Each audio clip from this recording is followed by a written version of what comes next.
Ассалаумағалейкум, қымбатты телекөрермен. Қызылорда қоғамдық телеарнасында спортсмен хабар және оның жүргізушісімен Алданазар Нағмет. Бүгінгі шығарылым қоғам қайраткері, Қармақшы ауданының құрметті азаматы Болатбек Сүлейменовті еске алуға арналған 2003-2005 жылы туылған жастар арасындағы халықаралық турнирге арналмақ.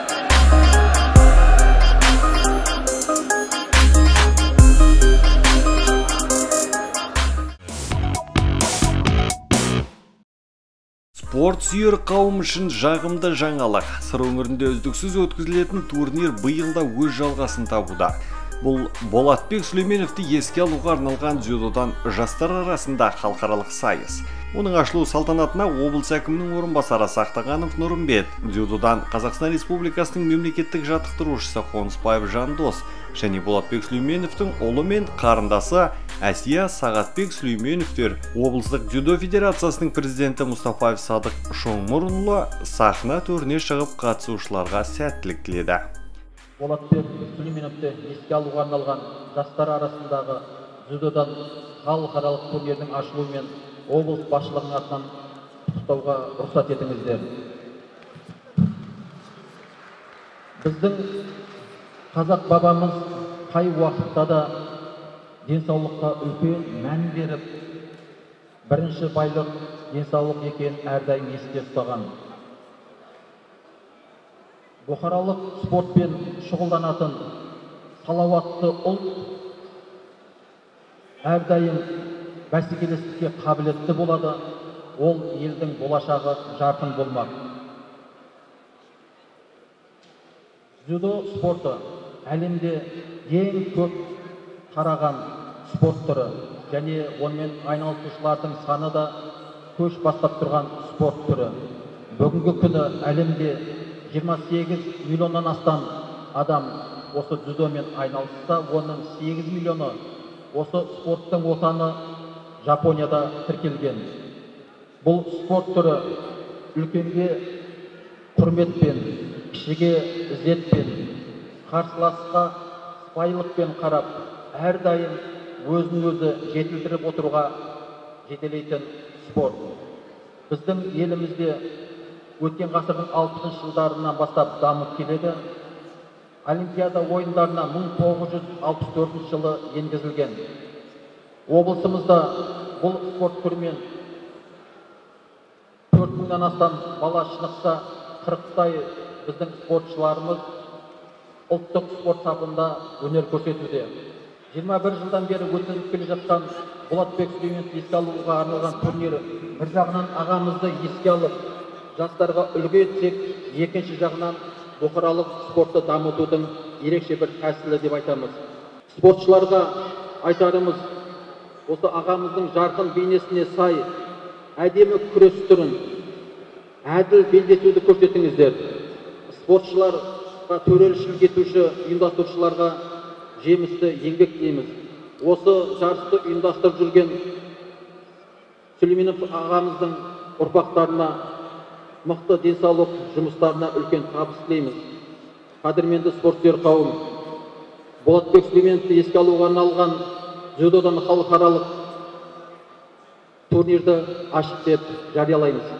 Сонан соң дзюдодан Қазақстан Республикасының мемлекеттік жаттықтырушысы Қонысбаев Жандос жас балуандарға ерік-жігер сыйлап, спортшыларды қанаттандырды. Турнирдің өтуіне бірден-бір ықпал етуші және еске алушы баласы Сағатбек Сүлейменовтің иығына қазақы дәстүрге сай Қазақстан Республикасының дзюдо федерациясы президентінің атынан шапан жапты.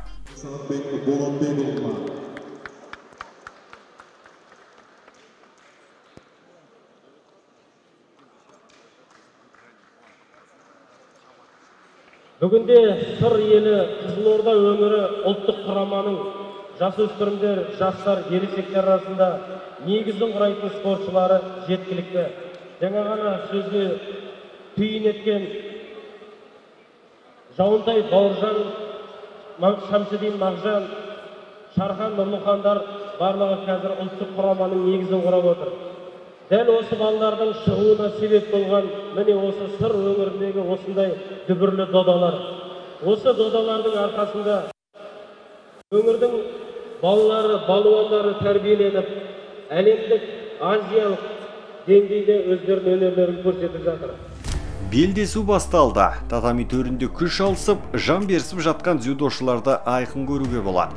Бұл турнирде ерекшелікпен қатар шебер әдіс орындау арқылы көзге ілгер спортшыларды анықтауға болады. Себебі жыл сайын өткізілетін дүбірлі дода үлкен біріншіліктер мен ел чемпионаты, әлем, Азия чемпионаттарына жол сілтер, алғашқы баспалдақ десек қате айтқандық емес.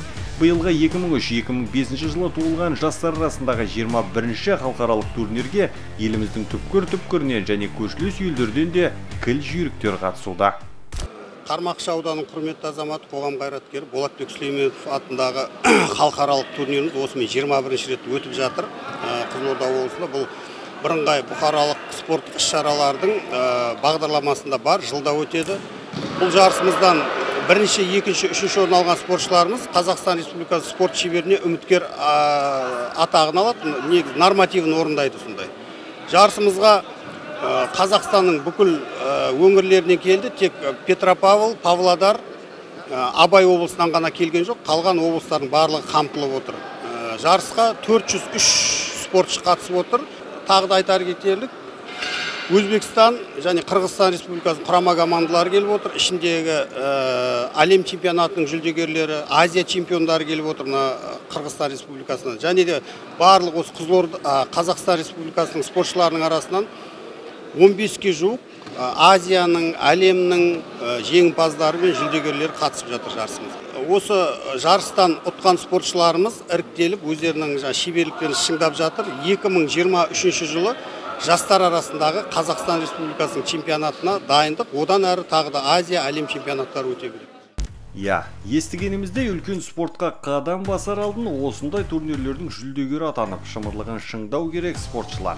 Көп жылдар бойы туған жерінде елеулі еңбек етіп, шаруашылықпен қатар партия, совет қызметтерінде жүріп, аймақтың экономикалық әлеуметтік дамуына өлшеусіз үлес қосқан құрметті азаматтың атындағы турнирді қатысушылар жыл сайын асыға күтеді.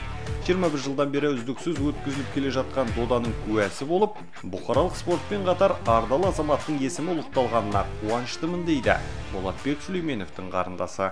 Бүгінгі өзінің құрметіне осы дзюдодан халықаралық өтіп жатқан жарыс. Менің ағам өмірден өтсе де соғысының қанша халыққа сыйлы болғаны, қалай аянбай халқына қызмет еткен, ұрпақтарын өсіргенін, жан-жағын қамқор жасағанның арқасы деп ойлаймын. Осы халықаралық дзюдодан өтіп жатқан мынау жарыс 20 жылдан аса өтіп тұр қазір. Сол ұрпақтарына жасаған жақсылығының осы өткерімі деп ойлаймын. Қанша жыл өтсе де артында қалған ұрпақтары осын жоғалтпай, жастарға үлкен ұлағатты осындай мүмкіншілік жасап, осы жарыста талай жастар өзге өмірге өзінің жолын тапты, чемпион атанды, көп жетістіктерге жетті. Сол мен ағам өмірден өтсе де соның шапағаты тиіп жатыр деп ойлаймын. Мен қарындасы болсам да, ең кіші болғаннан кейін әкем сияқты қамқорлық жасады ол кісі маған. Осы медицинаға түсуіме, оқуды бітіріп халыққа аянбай қызмет істеуіме көп қолдады мені. Бұл өткізіліп жатқан турнир еселі еңбектің нәтижесі және қыруар жұмыс екендігін жеткізді ардалы азаматтың қарындасы. Сондықтан барлық ұйымдастырушылар мен қызметте жүрген жандарға алғысын білдірді Асия Сүлейменова. Бұлай қарағанда өзім 20 жыл мекеме басқардым. Кішкентай ғана жарысты, кішкентай ғана бір нәрсені өткізудің өзі оңай емес. Бірақ осыны 22 жыл бойы осындай жоғары дәрежеде өткізу деген, оның ішінде салауатты өмірдің салтын ұстап, жастарымызға қанша көмек, қанша осы өмірге аяқ басып, денсаулықтарын дұрыстауына көп көмегі тиіп жатыр. Сондықтан өмірден өтсе де шапағаты жалғасып, ұрпақтары бар, өзінің абыройы бар, осы жалғасып келе жатыр. Мен соған өте қуаныштымын. 17 облыс, 403 қатысушы, 14 салмақ дәрежесі. Жылдағы дәстүрге сай өткізілетін халықаралық турнир биыл 2 күнге созылмақ. Бүгін бұл бәйгенің бірінші күні. Қазір татами төрінде ұлдар 3 салмақ дәрежесі бойынша, ал қыздар 4 салмақ дәрежесі бойынша сынға түсуде. Тартысқа толы татами төрінде күш жүгерін сынап жатқан дзюдошылардың ішінде 61 спортшы сыр өңірінің тумасы. Оның 19-ы қыздар болса, 42-сі ұлдар. Әзірге белдесіп жатқан балуандардың бабы жаман емес екендігін жеткізді. Қызылорда облысының жастар арасындағы аға жаттықтырушысы Рамазан Шәкизадаұлы. Өзіміздің спортшылар осыдан әлемдік деңгейде осы жарысқа күресіп, әлемдік деңгейде күресіп жүр. Спортшыларымыз бәрі атап айтқанда, өзіміздің спортшыларды айтқанда, Мағжан Шамшадин әлем чемпионы, осы жарыстан шыңдалып өткен бала. Жауынтаев Бауыржан олимпиада чемпионы, әлем чемпионы. Атап айтсақ көп, оның ішінде кеше өткен Ташкент қаласында өткен ересектер арасында әлем чемпионатында чемпион болып жатқан өзбекстандық палуан Турабаев деген 100 кг салмақта, ол да осы турнирдан өтіп, міне әлем чемпионатын ұтып жатыр. Сондай-ақ мынау біздің Қызылорданың спортшылары, осы қазір қатысып жатқан спортшылардың ішінде атап айтатын болсақ, Жылқыбай Құндыз, ол жасөспірімдерден, жастардан, 2 возрасттан, Азиядан күміс медаль иеленген болатын. Оның ішінде тағы да Алтай Акбар деген оқушымыз бар. Алтай Акбар оқушымыз ана жылы жасөспірімдерден 2-ші орын алса, 66 кг. Биыл бар Таиландта өткен Азия чемпионатында жасөспірімдер арасында 70 кг чемпион болды. Сол спортшыларымыз қатысып жатыр. Олардың бәрі ақтық сынға жолдама алды.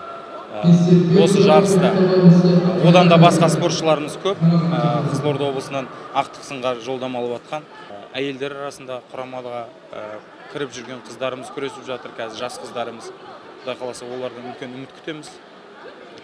Құдай қаласа бізде наурыз айында, келер жылында осы возрастта Қазақстан біріншілігі бар. Соған былай айтқанда шыңдау, дайындық ретінде осы жарыстарда қатысып жатыр. 21 жыл үздіксіз өткізіліп отырған халықаралық турнир биылда өз жалғасын табуда. Жоғарыда айтап өткенде 2 күнге созылатын бұл турнирдің дәл қазір татами төрінде қыздар арасында да кім мықтыны анықтауға кірісіп те кетті. Белдесуге шыққан палуандарымызға тек қана сәттілік тілейміз.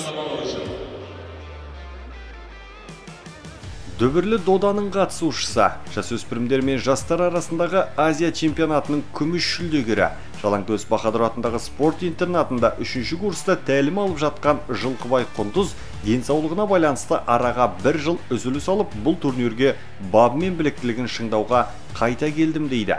Айта кетейік, Құндыз ақтық сынға жолдама алды. Мен Жылқыбай Құндыз, осы Қызылорда облысының спортсмені боламын. Осы 52 кг салмақта, осы Болатбек Сүлейменовті еске алуға арналған турнирде күресіп жатырмын. Осы жарыста 3 белдесу өткіздім, 3-еуінде де жеңіп, ақтық сынға жолдама алдым. Алла қаласа, осы жарыста чемпион боламыз деген үміттеміз. Спортшылардың беріктігі мен шыдамдылығы, шыңдалған шымырлығы боз көлемде айданан көрінуде. Осылайша еңбек қызыл ту құрмет белгісі орденімен, Қазақ СССР-ның жоғары кеңесінің құрмет грамотасымен үздіксіз қызмет үшін марапатталған Тау тұлғаның атындағы турнир барысы туралы сала ардагерінде сөзге тарттық. Шеберлікті шыңдау үшін жас спортшыларға осы деңгейлі сайыстар көп болуға қажет деп тілдесті ардагер. Бұл кісімен бірінші таныстығымды айтайын. Бұл Болатбек ағамызбен танысқанымыз қызық болды. Мен баяғыда 78-79 жылдары Қармақшы районында жарыс өткізгенмін. Сол жылдары 78-79-да. Сонда жастар арасынан өткізгенімде бір кісі келіп менің қасымда отырған. Сосын мен бұлай қарадым да кім екенін білмедім, бірақ екінші күні келіп тағы отырды. Сол кезде барып кейін жігіттерден сұрап едім, мына кісі кім деп, ол районның екінші қатысысы екен. Мына спортқа деген бір несі өте. Сонда анау кішкентай балдардың арасында өтіп жатыр. Оның бір мынандай үлкендері емес, қызық емес мысалы. Соның өзінде отырып, 2 күн бойы қарап отыру деген, ол енді әркімнің несіне бере бермейтін нәрсе. Сосын сол күздерде, сол бір 2 жылдан кейін күзде алтын күз деген жарыс болатын спартакиада бізде. Спортқа деген жанкүйерлігіне таңғалдым да сонда сол кісінің. Сонда Сапқозда облыстық спартакиада өткізу деген ол өте қиын нәрсе. Әр түрінен өтеді. Мына жақта күресіп жатыр, мына жақта жүгіріп жатыр деген сияқты. Соның бәріне спорт кешенін істеп қойған таң қалдым. Вот сондай жанкүйер адам еді сол кісі. Енді соның атынан мінекей 21 рет өткізіліп жатыр мынау. 22 рет болу керек еді. Анау пандемияға байланысты өтпей қалды да, осы 21 рет өтіп жатыр. Енді ол біздің жастарға, мынау жастарға қандай тәрбие, өзіңіз де көріп отырсыздар. Қанша болельщиктер келіп жатыр, қанша жастар күресіп жатыр. Осы жастар біздің республикамызда бұндай турнирлер өзі бір-екеу-ақ екен. Соның біреуі осы мынау Болатбек Сүлейменовтің атындағы. Осы жарыстан біздің 20 жылдың ішінде анау чемпионат мирге, дүниежүзілік жарысқа, Европаға деген сияқты сондай біздің қазақстандықтардан көп қатысты. Осы арада қатысқан жігіттер. Ол не деген сөз? Осы арада шыңдалып сол жаққа барды деген сөз. Бүгінгі дүбірлі додаға еліміздің 17 облысынан және Өзбекстан, Қырғызстан елдерінен келген балуандардың қарқыны кезең-кезеңмен күшеюде. Татамиде ақтық сындарға жолдама үшін дзюдошылар барын салуда. Құрметті көрермен, өздеріңіз көріп отырғандай, халықаралық турнир өте тартысты да, таласқа толы болып жатыр. Дәл қазір менің жанымда Маңғыстау облысынан келген біздің спортшымыз 66 килограмм салмақ дәрежесінде күресіп, қазір финалға жолдама алды. Спортпен айналысып жатқаныңа қанша уақыттан астам уақыт болды? Ассалаумағалейкум, біріншіден. Спортпен айналысып жатқанына 9 жылдай уақыт болып қалды.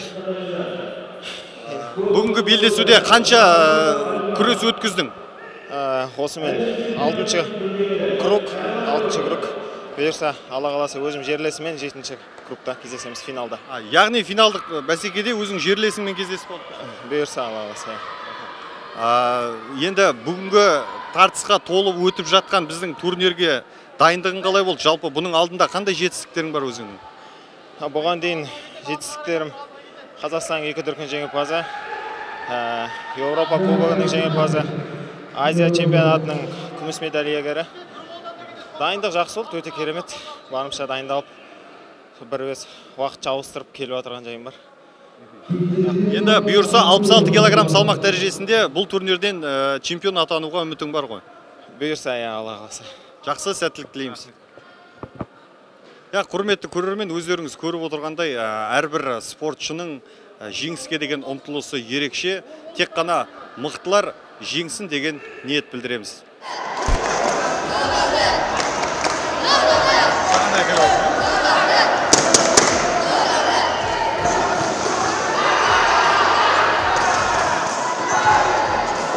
Құрметті көрермен, шешуші сәт 60 килограмм салмақ дәрежесінде дәл қазір Ақтөбе облысы мен Қызылорда облысының палуаны боз кілемде белдесуде. Көрермендердің қолдауы ерекше.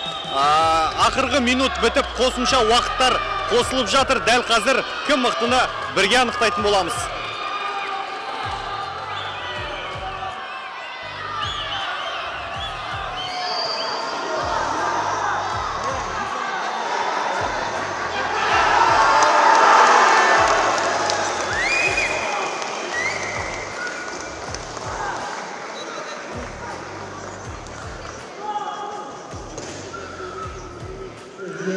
Бақытжан жерді, Ақтөбе облысы.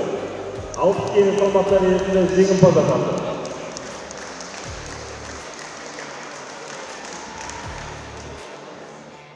Міне, қосымша берілген уақыттың 7 минутында Ақтөбе облысының палуаны Бақытжан Аман Базари ұпайын еншілеп, сыр спортшысын алтыннан айырды.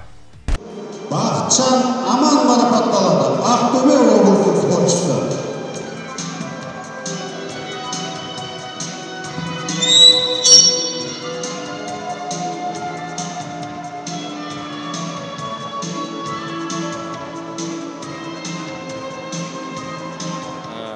Сүлейменов турнирде мен чемпион болып жатырмын.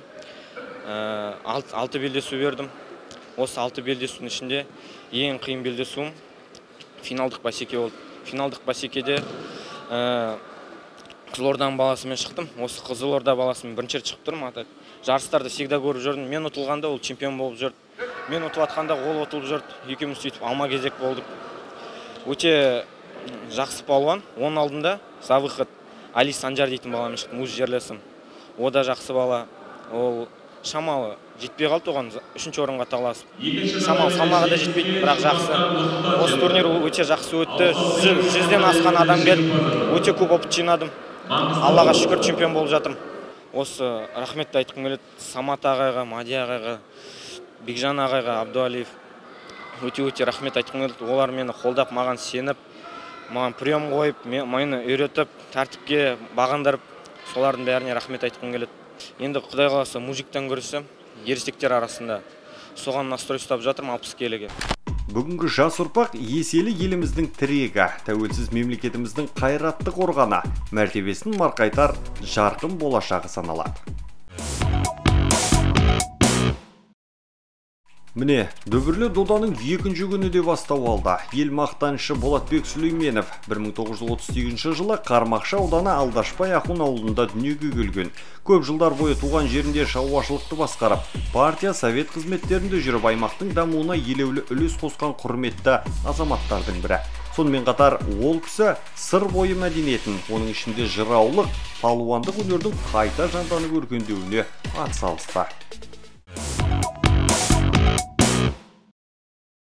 Осындай арды азаматтың атындағы турнирдің 2-ші күнінде үлкен салмақ иелері күш сынасып сайыс жеңімпаздары анықталды. Ал енді рет-ретімен. Сайыс қорытындысы бойынша сыр өңірдің намысын арқалап жеңісті қолдан бермеуге 60-тан аса спортшы бағын сынады. Дегенмен де жарыс бар жерде қуаныш пен өкініш, жеңіс пен жеңілісте қатар жүреді. Қыздар арасында ең кіші салмақ бойынша спортшыларымыз жеңістен көріне алмады. Ал 52 килограмм бойынша Жылқыбай Құндыз алтыннан алқа тағында. 57 килограмм салмақ бойынша жүлделі 3-ші орындарды да сыр спортшылар иеленді. 63 килограммда 2-ші орында Зәріп Ақтоты, 70 килограммда Абай Гүлнұр 3-ші орында тұрақтады. Қыздар арасындағы асы ауыр 78-ден жоғары килограмм бойынша финалдық бәсекеде еңлік Руслан қарағандылық қарсыласынан жеңіліп күмістен көрінді. Ал байрақты бәсекенің ерлер арасындағы ең көп қатысушысы болған 60 килограмм салмақта сынынан сүрінбей өтіп келіп, ақтық сында аяғын шалыс басып, 2-ші орынды қанағат тұтқан Смедиев Нұрдәулет болды. 66 килограммда қос бірдей 3-ші орында сыр оғландары тұрақтады. Ал 73 килограмм салмақта өзбек ағайын 3-ші орынды иеленсе, сырдың тумасы Алтай Акбар алтын алқа тағын алмай күміске көмкерілді. 78 килограммда 2 жүлделі орын, қола және күміс. 81 мен 90, 100 және 100+ салмақтарында сыр өңірінің палуандары жеңіс тұғырынан көрінбеді. Десе де еліміздің атын әлемдік ареналарда асқақтатар спортшыларымыз жоғары деңгейдегі турнирде шыңдалып қайтты десек, артық айтқандық емес. Осы жарыстың жеңімпазы атандым, 100-ден жоғары салмақтан. Осы сайысқа 2-ші рет қатысып отырмын. Анау жолы, алдыңғы жылы 3-ші орын алып едім.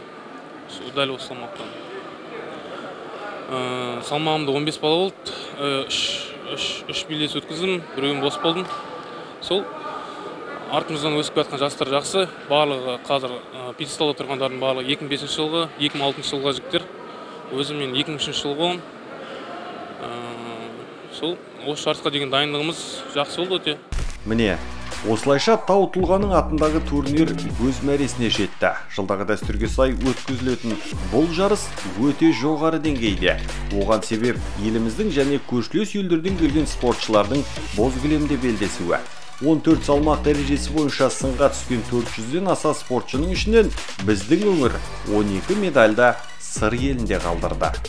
Құрметті көрермен, 2 күнге созылған дүбірлі додада өз мәресіне жетті. 14 килограмм салмақ дәрежесі бойынша чемпиондар да дәл осы боз кілемде бүгін анықталды. Биік белесті бағындырар біздің еліміздің атын әлемге асқақтатар спортшыларымыз көп болсын деген ниет білдіреміз. Келесі кездескенше аман сау болыңыздар.